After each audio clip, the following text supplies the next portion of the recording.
You heard from Filippo Grandi, it will take time. We need to play on two tables. So you're playing on one table here. Is it incumbent on the Pakistani government to even up the hospitality, to make life better for those Afghan refugees within the borders of Pakistan, regardless of what's happening with the peace process in Afghanistan? So I think in terms of the hospitality, and just to quote you, Filippo, you talked about the heavy-duty Pakistan's hospitality. I think we should put things in perspective. And from my personal experiences, I recall this was in the early 90s, and I was a new medical officer working in the largest tertiary care hospital closest to the Pak-Afghan border. And I distinctly recall 30% of our patient load used to be Afghans. We never called them refugees. We never put them in waiting lines. We never put them in queues on hospital operation lists. We just treated them as our own. And I think it's important to unpack that word that you said, Filippo, and to understand very clearly that in this country, which had its own political and operational problems with a severe financial crunch, we opened our primary healthcare services, our hospitals, to every Afghan entering the border. And it has been 40 years since. We made access to primary education free for all Afghan children. And if you look back at that time, we're talking about huge millions of Afghan refugees coming through the border. For a country to exhibit that level of generosity is very unprecedented. And it is not just that, we made access in terms of integration into the economy and the ease of doing business pretty straightforward. And if you go to some of our cities where they were passing through and where they integrated, the entire social fabric had changed. And that put enormous pressure on our infrastructure, on our public delivery systems, and the state exhibited enormous generosity, enormous and unparalleled generosity. And it wasn't just the state, it was the people themselves. Because you had to be living in that city to understand the impact on their lives. Because for those poor people, and some of them were poorer than the refugees who were coming in, the cost of rents went up. The transportation fares went up. The labor costs came down, so they were earning less because the Afghan refugees would offer themselves for much less. Their business space was crowded out. The children had less opportunity to go to school. They had to endure much longer waiting lines. And as I said, these were very poor people who opened their houses and their homes, and their hospitality was truly unprecedented. And not even once during the course of those decades did I ever hear any statement that reflected a xenophobic attitude, unfortunately, which was exhibited during recent waves of migration. So I think as a starting point, we should recall, and Secretary General was very generous in acknowledging Pakistan's contributions this morning when he so eloquently spoke. So I think that there's that dimension of hospitality before we talk about now and what we can do that we need to put in perspective. And I was just propelled by your words of, to bring some personal perspectives to the table. What do we do now? And I think that there is also a tremendous opportunity for us to assist, but in a slightly different way, because we're talking about repatriation, we're talking about them going, but there has to be the pull factor there. They have to go back to something that's worthwhile. And I completely hear you, and I completely, because the word of peace is resonating loud.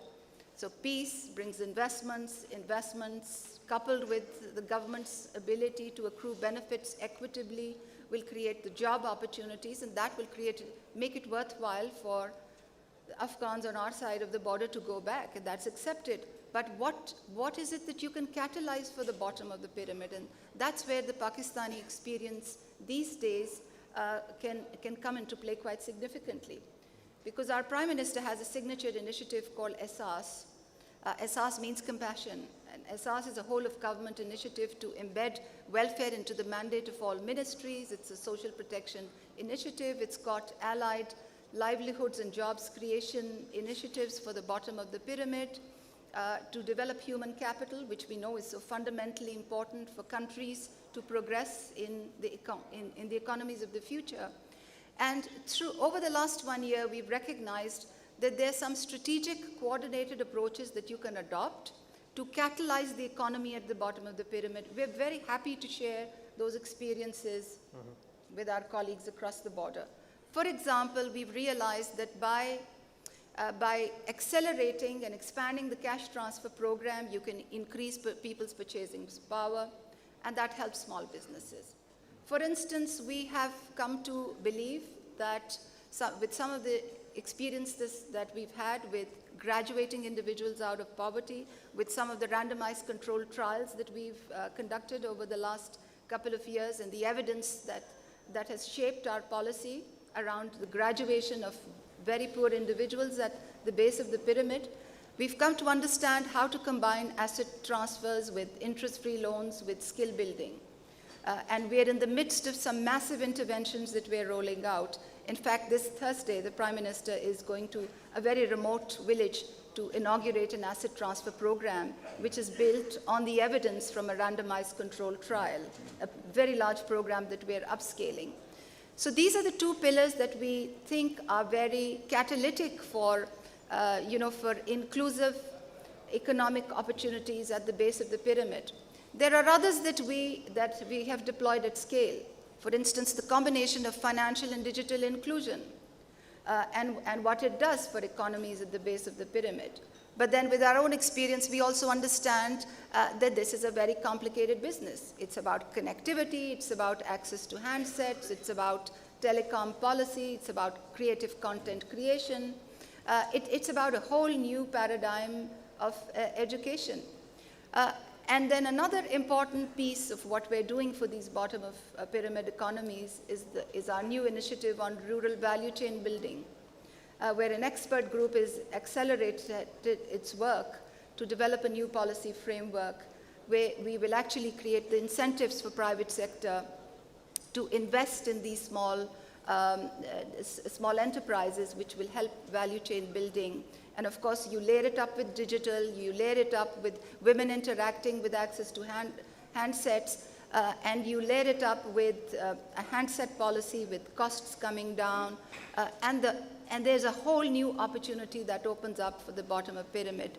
So I just wanted to say that there's innovative, cutting-edge work in a multi-sectoral, coordinated fashion, very much in line with the spirit of the Sustainable Development Goals, very much leveraging the potential and outreach of the private actors that is currently ongoing with various strands and streams. And of course, we have a partners forum where we have all the development partners engage with us to bring to the table where their comparative advantages.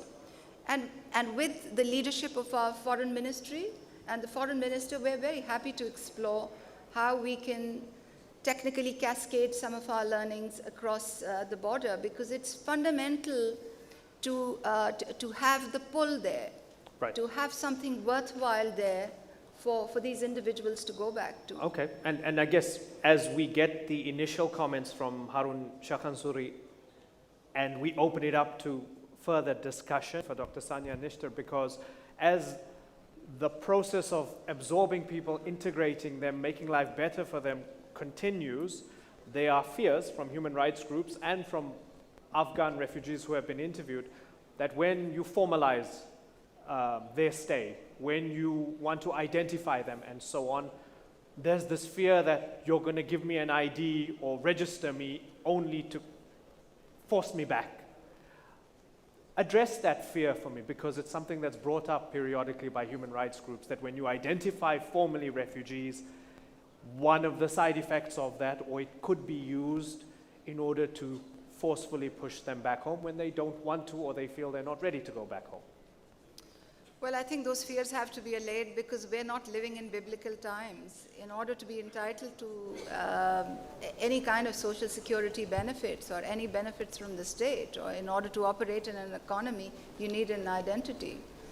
So if the Pakistani government is bending backwards and stretching its own system to provide that service to the Afghan nationals, which can subsequently be shared back with the sovereign country for them to use, it should only be seen. As easing their constraints. I think we need a dedicated campaign around this, because I circle back to that, to the same point. Of course, this is about peace and trade and regional trade and integration and the rest of it. But at the end of the day, it is also about people. It's about that 4-year-old girl who's been excluded from school, and it's about that 30-year-old mother-to-be who's entitled to have a delivery with a skilled birth attendant. And it's about that informal worker who should be in the formal system. And unless we are going to look at it from a people-centered lens, we are not going to solve the problem. I mean, hearing you all speak reminded me of the Maslow's hierarchy of needs. Yeah. I completely understand that at the base of it is security. So unless there's peace and unless people are secure, they're not going to go back. We've had many failed attempts of international agencies paying them stipends, them crossing the border and coming back again because they haven't felt safe. So peace certainly is a starting point, because we know that that's at the base of the Maslow's hierarchy of needs. On top of it is just food and shelter, and on top of it is economic livelihoods and respect and opportunity.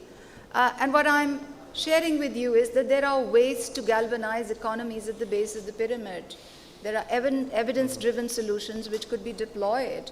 And I think that the international community needs to get out of that mode of thinking about this protracted refugee situation from a humanitarian lens. If we have to look at it from a solutions lens, then we have to look at the 21st century solutions that can really help you jumpstart. I mean, there's digital, and there's technology, and there's connectivity. And then there's this huge wild world of opportunity that it opens for you. I mean, in Africa, the Secretary General will bear me out, we are seeing that countries are going straight to 4G and 5G. They are really leapfrogging to a very different era, where solutions in terms of public service delivery, in terms of access to health and education, in terms of so many other things, cascade into their mobile phone stacks automatically. If governments invest in connectivity, in reducing the costs of handsets, a few other strategic things will not just galvanize the economy, but will also benefit welfare in a variety of different ways. Right. We need to think about these solutions with a very different lens. For decades, I've heard about Afghans and them as being part of a very big political theater, and that has to change. Right. We need to think of them as people, and we need to deploy the 21st century solutions, which the market knows how to deploy. This is no rocket science. It just requires a new way of thinking. And it's been a privilege and a pleasure just facilitating this discussion as all these ideas come together and we wrestle with